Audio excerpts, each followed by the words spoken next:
Hello everyone, स्वागत है आप सबका आपके अपने यूट्यूब चैनल आर के मुनीम केमिस्ट्री क्लासेस पर। सेकंड इंस्टॉलमेंट जो नोट्स की है वो मैंने पार्सल कर दी है, कुछ ही दिनों में आपके पास पहुंच जाएगी।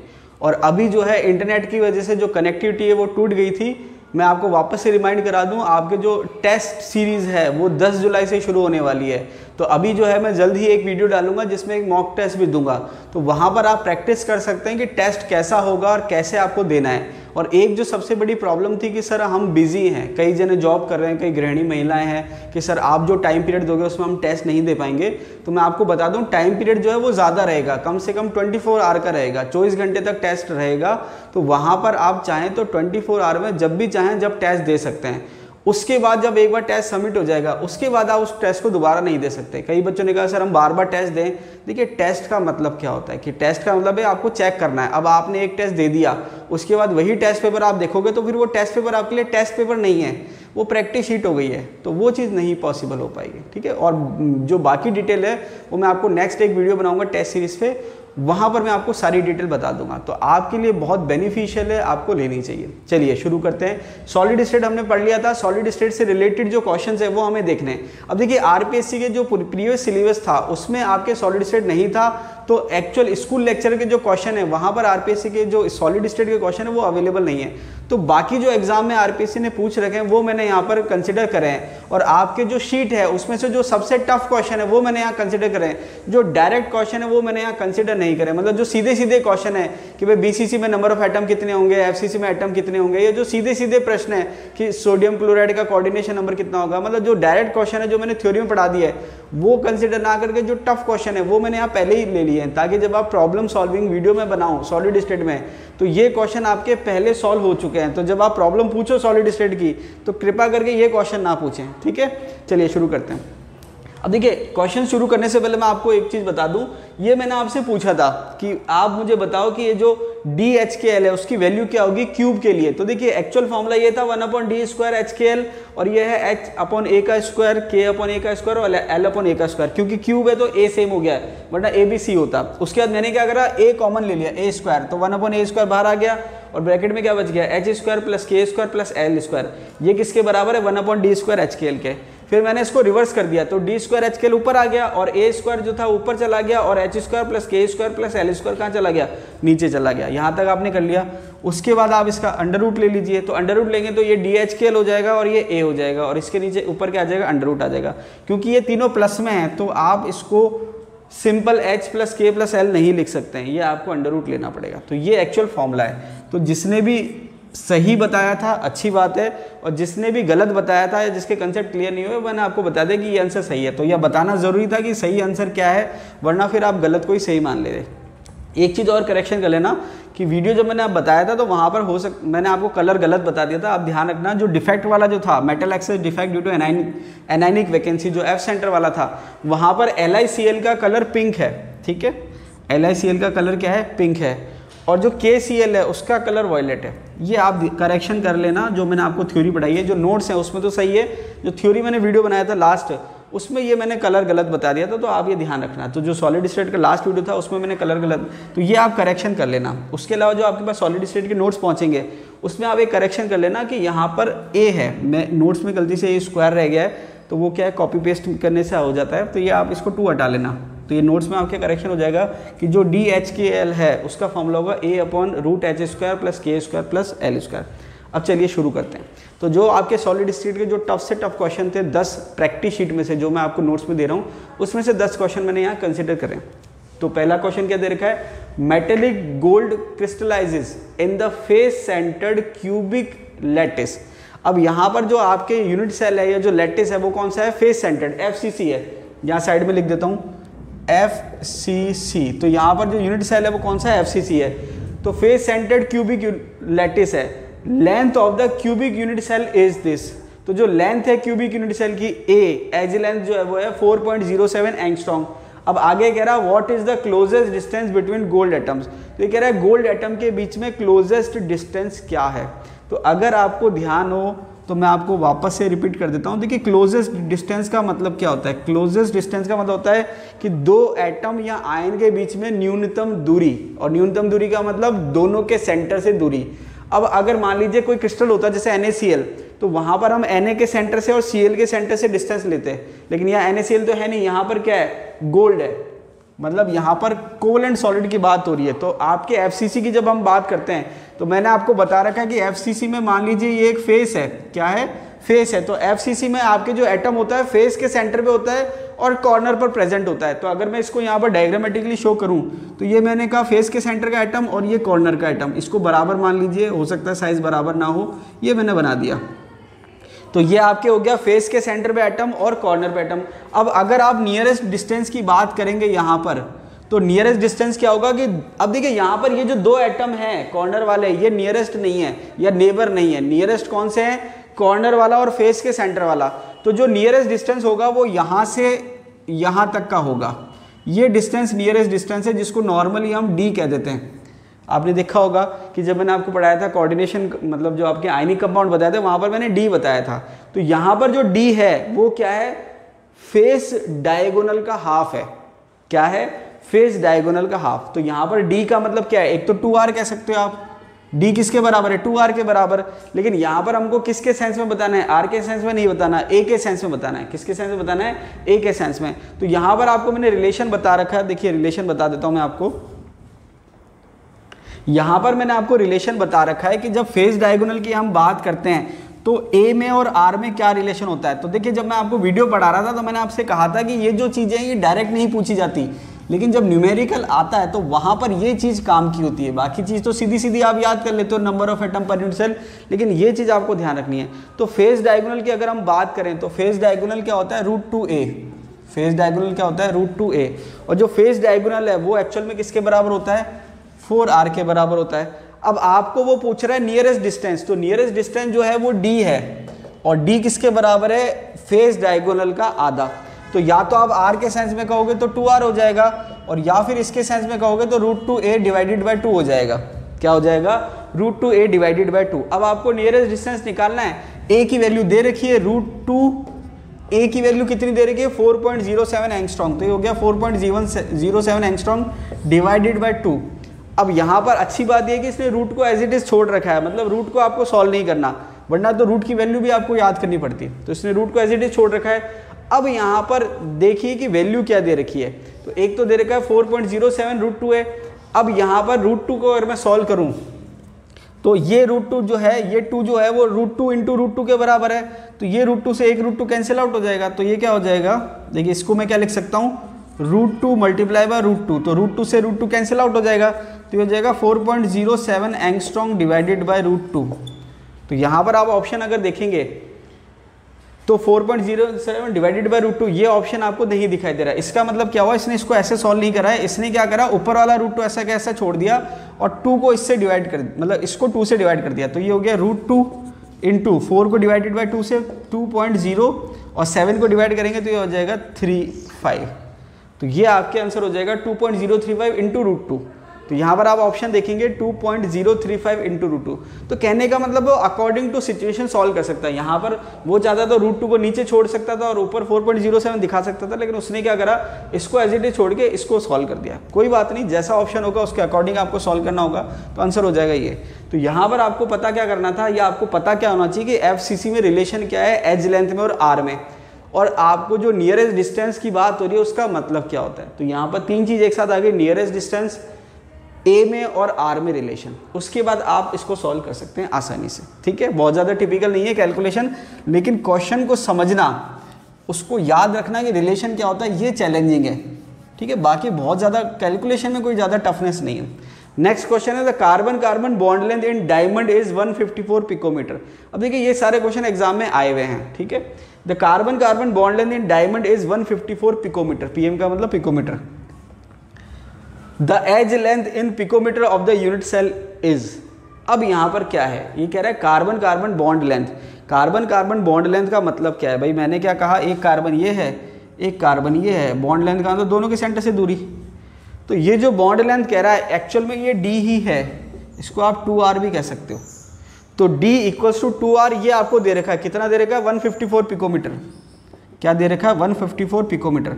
अब ये आपसे पूछ क्या रहा है, the carbon carbon bond length in diamond is 154 picometre, the edge length in picometre of the unit cell is. तो तो इस क्वेश्चन में ये एज लेंथ पूछ रहा है, क्या पूछ रहा है, एज लेंथ। अब ये सॉल्व करने के लिए अब इसने और कुछ हिंट नहीं दिया है, केवल इसने कह दिया कार्बन कार्बन बॉन्ड लेंथ और डायमंड दे दिया। इसका मतलब आपको डायमंड की स्ट्रक्चर पता होनी चाहिए। क्या पता होनी चाहिए, डायमंड की स्ट्रक्चर।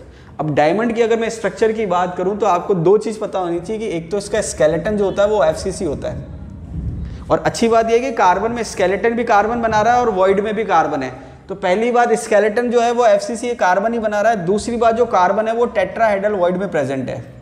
कहाँ प्रेजेंट है, टेट्राहेड्रल वॉइड में। और कंडीशन क्या है, ऑल्टरनेट प्रेजेंट है। ये मैंने आपको थ्योरी वीडियो में अच्छे से समझा रखा है, तो अगर आपने नहीं देखा थ्योरी वीडियो तो पहले थ्योरी का वीडियो देख लीजिए, तब आपको ज़्यादा अच्छा समझ में आएगा। ठीक है, तो ये मेरे को पता चल गया कि FCC और टेट्राहेड्रल वॉइड में आपके ऑल्टरनेट है।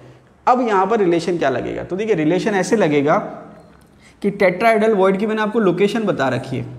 लोकेशन क्या होती है, बॉडी डायगोनल। तो मैंने कहा मान लीजिए ये बॉडी डायगोनल है, तो ये कॉर्नर हो गया और ये कॉर्नर हो गया। ठीक है, ये मैंने कहा क्या है, बॉडी डायगोनल। ठीक है, बॉडी डायगोनल क्या होती है, अपोजिट कॉर्नर से। टोटल 4 बॉडी डायगोनल होती है, ये सब मैं आपको समझा चुका हूँ। अब बॉडी डायगोनल का ये हो गया कॉर्नर और ये हो गया कॉर्नर। ठीक है, अब टेट्राहेड्रल वॉइड जो होती है वो क्या होती है, बॉडी के सेंटर और कॉर्नर के मिड में होती है, मतलब यहाँ पर होती है कहीं। ठीक है, ये टेट्राहेड्रल वॉइड है। इसका मतलब ये हुआ कि जो आपके एटम प्रेजेंट है वो बॉडी डायगोनल के 1/4 पे प्रेजेंट है। तो अब जब आप मिनिमम डिस्टेंस निकालोगे, नियरेस्ट डिस्टेंस, तो वो ये आ रहा है। तो ये क्या है, बॉडी डायगोनल का 1/4 है। भाई आपके कितना है, टोटल बॉडी डायगोनल को मैंने आधे में डिवाइड करा, फिर आधे को और आधे में डिवाइड करा, तो जो आपके नियरेस्ट डिस्टेंस आएगा वो बॉडी डायगोनल का 1/4 होगा। तो बॉडी डायगोनल जो होता है वो होता है √3a, और नियरेस्ट डिस्टेंस जो है वो √3a/4 है। अब यहाँ पर उसने कर क्या रखा है, एक इसने वैल्यू क्या दे रखी है, बॉन्ड लेंथ की वैल्यू दे रखी है। तो ये क्या कह रहा है, the carbon carbon bond length in diamond is 154 picometre, the edge length in picometre of the unit cell is. अब ये जो है इसको मैं एक बार डिवाइडेड बाय 4 हटा देता हूँ, या इसको चलिए लगा देता हूँ। √3a/4 मुझे पता चल गया कि ये डिस्टेंस है, और ये जो डिस्टेंस है ये नियरेस्ट डिस्टेंस है, जो कि किसके बराबर होती है, d के बराबर होती है, या आप कह सकते हो 2r के बराबर हो सकती है, या आप कह सकते हो बॉन्ड लेंथ के बराबर हो सकती है, जिसकी वैल्यू कितनी दे रखी है, 154। तो अब अगर आप इसको a के पॉइंट ऑफ व्यू से सॉल्व करेंगे तो ये हो जाएगा 154 × 4 डिवाइडेड बाय √3। देखिए कोई ऑप्शन है क्या, तो आप फोर्थ ऑप्शन देखेंगे तो फोर्थ ऑप्शन क्या दे रखा है, 154 × 4 √3, 154 × ये है आपके √3a/4। तो a जो होगा वो आपके डिवाइड में √3 आएगा। ये आपके जो है ऑप्शन जो है लिखने में सही नहीं है, गलती हो गई है, तो ये आपके होगा 4 डिवाइडेड बाय √3। ठीक है, तो देखिए जो सेकंड क्वेश्चन था उसका आंसर हो जाएगा 154 × 4 डिवाइडेड बाय √3। तो ये आपके डिवाइडेड बाय √3 है, √3 जो है डिवाइड में है, तो ये आप ऑप्शन में करेक्शन कर लेना, इसका आंसर हो जाएगा 4th। ठीक है, तो यहाँ पर आपको एक चीज़ क्लियर होगी कि आपको एज लेंथ में और आपको रेडियस में रिलेशन पता होना चाहिए, चाहे BCC हो चाहे FCC हो, और लैंग्वेज के अकॉर्डिंग आपको पकड़ना पड़ेगा कि क्या पूछा जा रहा है। समझ में आ रही बात। तो जो लैंग्वेज वाले क्वेश्चन होते हैं वो ज़्यादा टफ होते हैं, क्योंकि वहाँ पहले से कुछ फिक्स नहीं होता। ठीक है, नेक्स्ट क्वेश्चन दे रखा है, edge length of a cube is 400 picometre. लिख देता हूँ यहाँ पर कि जो एज लेंथ है वो कितनी है, 400 पिकोमीटर क्यूब की। Its body diagonal would be. अब देखिए अभी हमने थोड़ी देर पहले पिछला क्वेश्चन पढ़ा था, उसमें बॉडी डायगोनल की अगर मैं बात करूं तो जो बॉडी डायगोनल होता है, क्या होता है, बॉडी डायगोनल होता है वो होता है √3 है। बॉडी डायगोनल क्या होता है, √3 है। तो ये आपके √3 रिलेशन आ गया। अब यहाँ पर इसने a की वैल्यू दे रखी है, किसकी वैल्यू दे रखी है, a की। तो अगर मैं बॉडी डायगोनल की बात करूं तो बॉडी डायगोनल क्या हो जाएगा, √3 और a की वैल्यू कितनी है, 400 पिकोमीटर। कितनी है, 400 पिकोमीटर। तो यहाँ पर आप इसको जब वैल्यू रखेंगे, अब देखिए अभी मैंने क्या कहा कि अभी जो क्वेश्चन थे उसमें √2 हो या √3 हो, उसने उसकी वैल्यू रख के सॉल्व नहीं करा है। यहाँ पर आप जब बात करेंगे तो ये हो जाएगा, अब देखिए √3 की वैल्यू आपको पता होनी चाहिए। √3 की जो वैल्यू होती है वो होती है 1.7 समथिंग। क्या होती है, 1.7 समथिंग। √2 की होती है 1.414 और ये होती है 1.732 समथिंग होती है। आप और चेक कर लेना, × 400 पिकोमीटर। इसको आप सॉल्व करेंगे तो देखिए आपका आंसर क्या आएगा वो आप मुझे कमेंट करके बताइए कि भाई आप जब वैल्यू रख रहे हैं, और ये भी आप चेक कर लेना एक बार, ठीक है, मुझे जहाँ तक 99% है यही होती है, √3 की वैल्यू 1.732। फिर भी आप चेक कर लेना √3 की वैल्यू क्या होती है, और √3 की वैल्यू रखने के बाद उसको मल्टीप्लाई करने के बाद आंसर क्या आ रहा है यहाँ पर, 600 आ रहा है या 566 आ रहा है या 500 आ रहा है, 693 आ रहा है, आप मुझे कमेंट करके बताइए कि आपका आंसर क्या आ रहा है। अब देखिए नेक्स्ट क्वेश्चन दे रखा है, the intercept on x, y and z axis of a plane in a crystal are 1/3a, 2b and 2/3c, the Miller indices of this plane are. तो देखिए एक्चुअल में जो लैंग्वेज है वो 20 इंडिसेस की है, और 20 इंडिसेस से आपको मिलर इंडिसेस कैसे निकालना है ये मैंने आपको थ्योरी वीडियो में बताया था। तो देखिए यहाँ पर आपको कुछ नहीं करना, ऊपर a लिखना है और जो भी कोफिशिएंट दे रखा है उससे इसको डिवाइड कर दीजिए। तो 1/3a दे रखा है तो मैं 1/3a से इसको डिवाइड कर देता हूँ। उसके बाद b दे रखा है, कितना दे रखा है 2b, तो मैंने नीचे 2b लिख दिया। उसके बाद c ऊपर लिखना है और नीचे के लिखना है, इसको डिवाइड कर दिया तो ये हो गया 2/3c। तो ये a से a कैंसिल आउट हो गया, b से b हो गया और c से c हो गया। इसको जब आप लिखेंगे तो ये हो गया आपके 1/3 है तो 3 ऊपर चले जाएगा, ये आपके 1/2 रह गया और ये आपके हो गया 3/2, ये आपके कोफिशिएंट आ गए। अब आपको क्या करना है, इसका जो फ्रैक्शन में इसको सिंपल में करना है, तो सिंपल में करने के लिए आप इसको 2 से मल्टीप्लाई कर दीजिए। तो 3 2 6 हो जाएगा, 2 से 2 कैंसिल आउट हो जाएगा और ये आपके 2 से 2 कैंसिल आउट हो गया 3, तो 613 ये इसका आंसर हो जाएगा। समझ में आ रही बात, इसका आंसर क्या हो जाएगा 613। और बाय चांस मान लीजिए आपको सॉल्व करना ना आए तो आपको ध्यान ये रखना है कि जिसका स्टार्टिंग में आपको ज़्यादा दिख रही है वैल्यू उसकी वैल्यू कम आनी चाहिए। इसका मतलब क्या है कि एक तो है 1/3, एक है 2 और एक है 2/3। तो अगर मैं कहूँ इन तीनों में सबसे ज़्यादा वैल्यू किसकी दिख रही है तो आपको लगेगा b की सबसे ज़्यादा वैल्यू दिख रही है। तो यहाँ पर मिलर इंडिसेस में b की सबसे कम वैल्यू आनी चाहिए। तो a b c में देखूँ तो ये ज़्यादा आ रही है, ये गलत हो गया, ये फिर भी ठीक है कम आ रही है, ये ज़्यादा आ रही है गलत हो गया। तो कहने का मतलब है कि अगर आपको एक्चुअल आंसर निकालना आता है तो बहुत अच्छी बात है, नहीं निकालना आता तो आप फिर भी आंसर निकाल सकते हैं, उसके आसपास पहुंच सकते हैं। तो मैंने क्या कहा कि जिसकी वैल्यू ज़्यादा है उसकी वैल्यू कम आनी चाहिए। तो b की सबसे ज़्यादा है तो b की सबसे कम आनी चाहिए, 2 में तो कम है और 2 में ज़्यादा है तो ज़्यादा वाले कैंसिल आउट हो गया। अब बचा कंपैरिजन a का और c का। तो अगर आपसे कोई पूछे कि a की वैल्यू ज़्यादा है c की वैल्यू ज़्यादा है तो साफ साफ दिख रहा है कि 1/3 से ज़्यादा 2/3 ज़्यादा होता है, तो c की वैल्यू ज़्यादा है तो यहाँ पर कम आनी चाहिए। तो अब आप ये देखिए कि c की वैल्यू कम आनी चाहिए किससे, a से, तो यहाँ पर c की वैल्यू ज़्यादा आ रही है तो ये भी गलत हो गया, तो आंसर आ गया। तो ये होती है ट्रिक कि भाई आपको एक्चुअल आंसर ना भी आए तो भी आप क्या कर सकते हैं, आंसर तक पहुंच सकते हैं। चलिए नेक्स्ट क्वेश्चन की बात करते हैं। इन CO3O4 the valency of cobalt is. अब देखिए आप सोच रहे होंगे कि ये क्वेश्चन तो हमारे था ही नहीं, तो ये कैसे आ गया। तो एक टाइप ऑफ क्रिस्टल होता है, क्योंकि आपके लेवल ज़्यादा हो जाता है बहुत ज़्यादा, इसलिए मैंने नहीं करवाया। जैसे मैंने आपको प्रीवोस्काइट करवा दिया था, रूटाइल करवा दिया था, काफ़ी सारे करा दिए थे। एक होता है स्पाइनल और इन्वर्स स्पाइनल, तो वहाँ पर ये आ जाता है कई बार, ठीक है। तो एग्जाम में वो अगर क्वेश्चन पूछते हैं तो पूछते हैं कि स्पाइनल क्रिस्टल कौन सा है और इन्वर्स स्पाइनल कौन सा है। तो आपको केवल एग्जाम्पल ध्यान रखना है, कुछ नहीं ध्यान रखना कि स्पाइनल में क्या होता है, इन्वर्स स्पाइनल में क्या होता है, केवल एग्जाम्पल ध्यान रखना है कि स्पाइनल का एग्जाम्पल कौन सा है और इन्वर्स का कौन सा है। अब क्योंकि आरपीसी ने नहीं पूछे थे इसलिए मैंने आपको नहीं करवाया, ठीक है। एक क्वेश्चन पूछ रखा है, वो डिफरेंट लैंग्वेज में पूछ रखा है, जब भी बात होगी देखा जाएगा। तो इन CO3O4 the valency of cobalt is. अब देखिए वैलेंसी निकालने का तरीका क्या है कि भाई कोबाल्ट की मैंने वैलेंसी मान ली x, ठीक है, और कितने कोबाल्ट हैं 3, तो मैंने 3 लिख दिया, तो 3x हो गया, प्लस कितने ऑक्सीजन है तो मैंने लिख दिया 4, और ऑक्सीजन की वैलेंसी कितनी है या चार्ज कितना है -2, इस कॉम्प्लेक्स पे कोई चार्ज नहीं है इक्वल्स टू 0, इस कंपाउंड पे कोई चार्ज नहीं इक्वल टू 0, तो ये हो गया 3x और 4 2 जा 8, तो ये हो गया -8 इक्वल्स टू 0, ठीक है। तो ये हो गया 3x की जगह मैंने एक बार लिख देता हूँ 3x इक्वल्स टू +8 और x इक्वल्स टू फाइनली क्या आ गया 8/3। अब कहने का मतलब ये है कि ओवरऑल आप चार्ज देखेंगे तो फ्रैक्शन में आएगा। तो फ्रैक्शन में आने का रीज़न क्या है कि भाई फ्रैक्शन में एक्चुअल में चार्ज होता नहीं है। फ्रैक्शन में आने का रीज़न क्या है कि सारे कोबाल्ट की वैलेंसी एक जैसी नहीं है, इसका मतलब ये है। तो इसका आंसर जो है ये भी नहीं होगा, ये भी नहीं होगा, ये भी नहीं होगा, और आंसर होगा ये। अब ये कैसे होगा कि ओवरऑल माइनस जो है इस पर कॉम्प्लेक्स पर वो है 8, तो ओवरऑल प्लस भी कितना होना चाहिए 8। अब ओवरऑल प्लस कैसे 8 होगा कि जब 2 कोबाल्ट तो +3 हो और 1 कोबाल्ट +2 हो। तो जब आप देखेंगे 3 दूनी 6 और 2 एकम 2, 6 2 और 8, तो ये आंसर आएगा 2 और 3। ठीक है, तो यहाँ पर आंसर है 2 and 3, दोनों वैलेंसी है, 2 भी है और 3 भी है। अब नेक्स्ट क्वेश्चन दे रहेगा a solid has a structure in which, देखिए ये काफ़ी अच्छा क्वेश्चन है। और देखिए कई बार हम सोचते हैं कि भाई इतने ज़्यादा टफ क्वेश्चन तो आरपीएससी नहीं देती है, लेकिन कई बार आरपीएससी चौंका देती है। अब ये क्वेश्चन हालांकि बहुत ज़्यादा टफ नहीं है, लेकिन बेसिक्स है। नेट में इस तरह के काफ़ी क्वेश्चन आते हैं, कई बार आते हैं, हर बार रिपीट होते हैं, लेकिन ये आरपीएससी ने एक इकलौता क्वेश्चन मुझे जो है इतने सालों के पेपर में मिला, और ये सेकंड ग्रेड में पूछा गया है।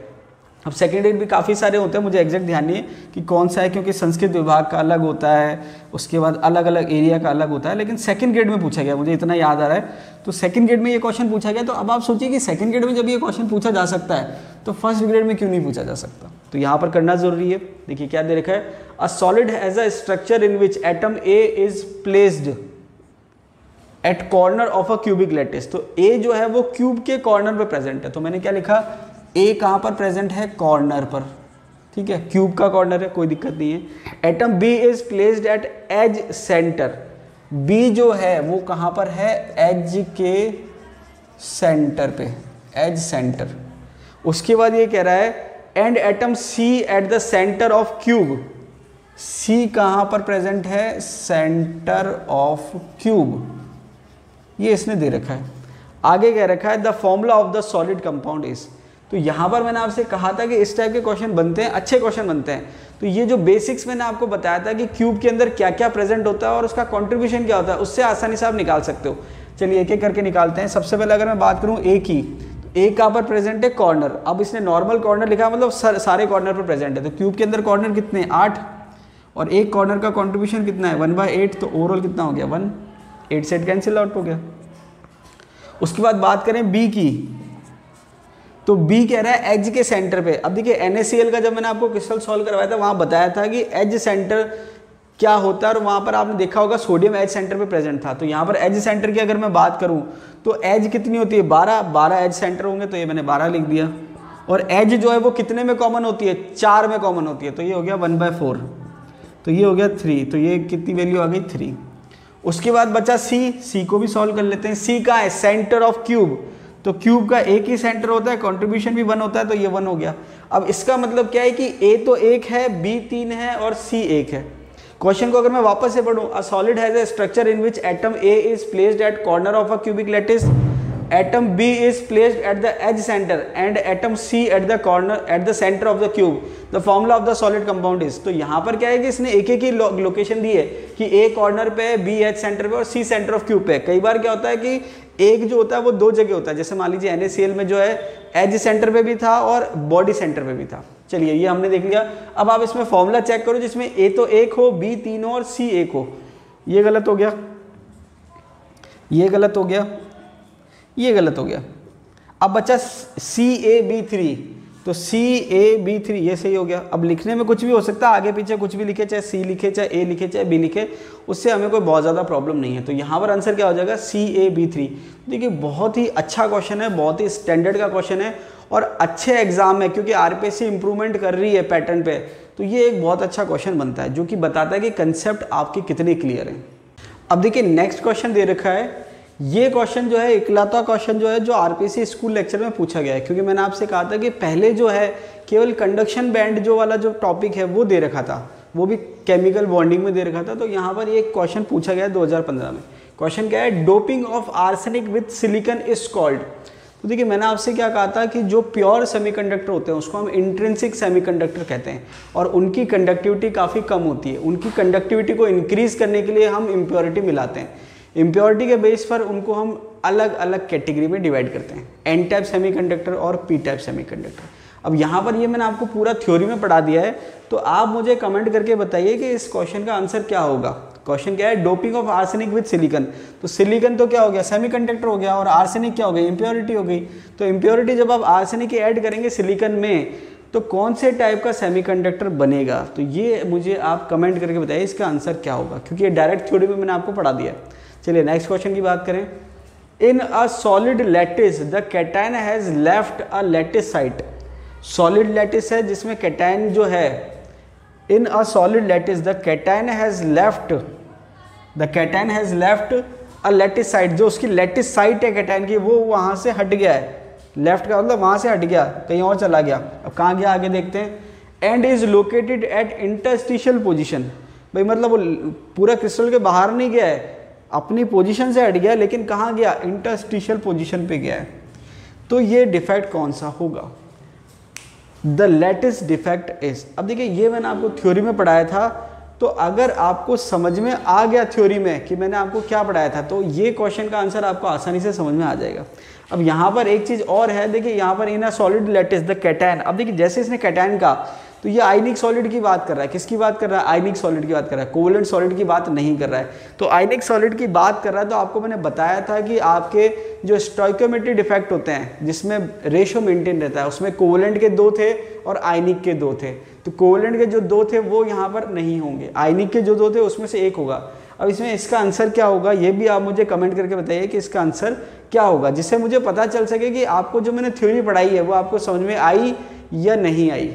अब देखिए नेक्स्ट क्वेश्चन दे रखा है, the dimensions of unit cell are. Unit cell के डायमेंशन दे रखे हैं, a equals to B and b is not equals to c। मतलब a b के बराबर है और a और b जो है वो c के बराबर नहीं है। Alpha equals to beta equals to gamma equals to 90 degree. It belongs to the crystal class. अब देखिए यहाँ पर अगर आपको याद हो तो मैंने आपको बताया था, याद करने का ट्रिक जो थी वो थी CTOR HMT। शुरू में आपके तीनों लेंथ बराबर, 2 बराबर, 1 भी बराबर नहीं है, जबकि तीनों एंगल बराबर थे। अब यहाँ पर आपको तीनों एंगल बराबर दिख रहे हैं, इसका मतलब CTO तक ही है ये, CTO। उसके बाद तो जरूरत ही नहीं है, क्यों, क्योंकि बाद में एंगल बराबर नहीं रहते। तो CTO और बराबर भी और 90 डिग्री भी है। अब C में तीनों बराबर होते हैं तो ये तो नहीं होगा, इसमें 2 बराबर 1 बराबर नहीं है और इसमें तीनों बराबर नहीं है, तो ये भी नहीं होगा, ये हो जाएगा आपके। तो CTOR HMT। फिर मैंने आपसे कहा था कि T भी 2 बार आता है, ध्यान रखना। नीचे वाला जो होता है T वो ट्राइक्लिनिक होता है और यहाँ पर टेट्रागोनल है, ये क्या है, टेट्रागोनल। तो इसका आंसर क्या हो जाएगा, टेट्रागोनल। तो ये जो क्वेश्चन होते हैं ये टफ क्वेश्चन में नहीं आते हैं, क्यों, क्योंकि सीधे सीधे डायरेक्ट क्वेश्चन है, केवल आपको याद करना है। अब आपने याद नहीं करा वो एक और बात है। तो टफ क्वेश्चन वो होते हैं जिसमें आपने पढ़ा हुआ है फिर भी आपको सोचना पड़ेगा इसका आंसर क्या होगा और गलती होने के चांस हो। ये थोड़ा टफ इसलिए हो जाता है क्योंकि यहाँ पर 7 आपको याद करने हैं, तो अगर आप ढंग से सिस्टमेटिक तरीके से याद नहीं करेंगे तो हमेशा कंफ्यूज ही रहेंगे। और ये आपको भले कितना याद हो, ऐसी चीज़ें हमेशा एंड में रिवीजन करके जानी चाहिए, ठीक है। नेक्स्ट क्वेश्चन दे रखा है, identify the wrong crystal structure. अब इसमें क्या दे रखा है, आयनिक क्रिस्टल है और कैटायन और एनायन का रेशो दे रखा है। इसमें एक चीज़ और दे रखी थी, एक्चुअल जो क्वेश्चन है उसमें मेडुलन कांस्टेंट दे रखा था, लेकिन वो आप देखोगे तो आप डर जाओगे कि ये क्या दे रखा है, हमको तो क्वेश्चन आता नहीं है। लेकिन उसकी ज़रूरत नहीं है, मैं आपको ये बताना चाह रहा हूँ कि वो नहीं भी लिखेंगे तो भी हमारा जो क्वेश्चन है वो हमें समझ में आ जाएगा और आंसर आ जाएगा। तो यहाँ पर हमको आंसर इन दोनों से निकालना है, उसकी हमें ज़रूरत नहीं है। तो जब आप शीट देखेंगे तो वहाँ पर आपको मेडुलन कांस्टेंट के साथ क्वेश्चन मिलेगा, ठीक है। तो यहाँ पर मैं आपको बिना उसके क्वेश्चन सॉल्व करा रहा हूँ। ये कह रहा है identify the wrong crystal structure. तो यहाँ पर कोऑर्डिनेशन नंबर लिखा हुआ है कैटायन वर्सेस एनायन, मतलब पहले कैटायन का कोऑर्डिनेशन नंबर है उसके बाद एनायन का है, क्योंकि ये जो सीक्वेंस है ये इंपॉर्टेंट है। क्यों, क्योंकि जब बराबर है तो कोई दिक्कत नहीं है, लेकिन अगर बराबर नहीं है तो ये सीक्वेंस इंपॉर्टेंट है कि पहले कैटायन का और बाद में एनायन का। अब यहाँ पर मैं बात करूँ NaCl की 6:6, ये मैंने आपको स्ट्रक्चर पढ़ा रखा है, ये सही है। उसके बाद सीजियम क्लोराइड की बात करें तो सीजियम क्लोराइड का रेशो मैंने बताया था 8:8 और ये दे रखा 6:8, ये गलत हो गया, बात ही खत्म हो गई। अब सीधी सी बात है, मैंने आपको कम से कम एक चीज़ तो बता रखी है कि अगर आपके फॉर्मूले में दोनों की संख्या बराबर है, कैटायन एनायन की, तो दोनों का कोऑर्डिनेशन नंबर बराबर होगा, चाहे जो भी हो, वो बात की बात है। तो NaCl की है तो 6:6 बराबर है और होता भी 6:6 है, लेकिन यहाँ पर तो 6:8 दे रखा है, तो जब दोनों की संख्या बराबर है तो ये कैसे होगा, इसका आंसर है 8:8, ठीक है। अब यहाँ पर क्या है कि कैल्शियम की संख्या हाफ है फ्लोरीन से, तो इसका कोऑर्डिनेशन नंबर फ्लोरीन की तुलना में डबल होगा, तो ये है 8:4, ठीक है। चेक करने का तरीका है। कैडमियम आयोडाइड, तो आयोडीन की संख्या डबल है, इसका कोऑर्डिनेशन नंबर आधा होगा और कैडमियम का डबल होगा 6:3। हालांकि ये हमने पढ़ा नहीं है स्ट्रक्चर, लेकिन सारे स्ट्रक्चर पढ़ने की जरूरत भी नहीं, क्योंकि वैसे कोई लिमिट नहीं है, मैंने आपको पहले बहुत ज़्यादा पढ़ा दिया। तो यहाँ पर कैल्शियम फ्लोराइड आपको याद मैंने बता रखा है, ये हो जाएगा। तो आप अगर ये नहीं भी पता है आपको इनकी स्ट्रक्चर, तो इसका आपको पता चल गया आंसर क्या होगा। अब देखिए इसके अलावा काफ़ी सारे क्वेश्चन जो थे, जो डायरेक्ट क्वेश्चन है वो मैंने आपको नहीं पढ़ाए, कि जैसे BCC और FCC में नंबर ऑफ एटम क्या होता है, या और भी आपके जो डायरेक्ट क्वेश्चन है वो मैंने आपको, जैसे पैकिंग फ्रैक्शन क्या होता है, काफ़ी चीज़ें जो है डायरेक्ट क्वेश्चन मैंने नहीं करवाया, क्योंकि देखिए यहाँ करवाने कोई सेंस नहीं। अब देखिए ये भी देखा जाए तो डायरेक्ट ही क्वेश्चन है, लेकिन एक आपको मैं हिंट दे रहा हूँ। अब जैसे मैंने आपको BCC FCC में नंबर ऑफ एटम नहीं कराया, इसका मतलब ये नहीं कि उस पर क्वेश्चन नहीं आया, काफ़ी सारे क्वेश्चन आए, लेकिन क्योंकि डायरेक्ट क्वेश्चन है मैंने आपको नहीं कराया। तो जो मुझे टफ क्वेश्चन लगे न्यूमेरिकल वाले, और उसके बाद जो मुझे लगे कि हाँ एक एक पैटर्न पे एक एक क्वेश्चन होना चाहिए, मैंने अपनी तरफ से करा दिया है। तो जब आपके पास नोट्स पहुंच जाएंगे, मैं आपको टाइम दूंगा कि इस टाइम तक आप मुझसे सॉलिड स्टेट की प्रॉब्लम पूछ लीजिए। उसके बाद जो है आपकी जो भी प्रॉब्लम होगी मैं एक प्रॉब्लम सॉल्विंग वीडियो बना दूंगा। तो आपका जो सॉलिड स्टेट है वो कंप्लीट हो गया है। एक आपके 10 क्वेश्चन जो है वो इनफ है आपके लिए, क्योंकि बाकी क्वेश्चन डायरेक्ट है, बहुत टफ क्वेश्चन नहीं जिसकी हमको ज़्यादा प्रैक्टिस करनी पड़े एज ए न्यूमेरिकल वाइज। जो थ्योरी में मैंने आपको पढ़ाया वही डायरेक्ट क्वेश्चन है, तो आपको जब क्वेश्चन आएगा तो आसानी से सॉल्व हो जाएगा। तो आज के लिए इतना ही। सॉलिड स्टेट हमारा कंप्लीट हो गया है। नेक्स्ट वीडियो में हम पढ़ेंगे, स्टार्ट करेंगे सरफेस केमिस्ट्री। तो आज के लिए इतना ही। आपने वीडियो को अंत तक देखा, इसके लिए बहुत बहुत धन्यवाद। अगर आप मुझे सपोर्ट करना चाहते हैं तो वीडियो को लाइक कीजिए, चैनल को सब्सक्राइब कीजिए अगर आप नए हैं, और जितना शेयर कर सकते हैं उतना शेयर करिए। और आपके जो भी सुझाव है आप मुझे कमेंट जरूर करिए। यहाँ पर आपको मैंने जितने भी क्वेश्चन पूछे हैं आप मुझे कमेंट जरूर करिए, उससे मुझे पता चलता है कि आप वीडियो देख रहे हैं या नहीं देख रहे हैं, मुझे रेस्पॉन्स मिल रहा है या नहीं मिल रहा है। तो रेस्पॉन्स जो है बहुत ज़रूरी है, तो फीडबैक के लिए रेस्पॉन्स ज़रूरी है ताकि मैं इम्प्रूवमेंट कर सकूँ और अच्छा कर सकूँ। तो आज के लिए इतना ही, धन्यवाद।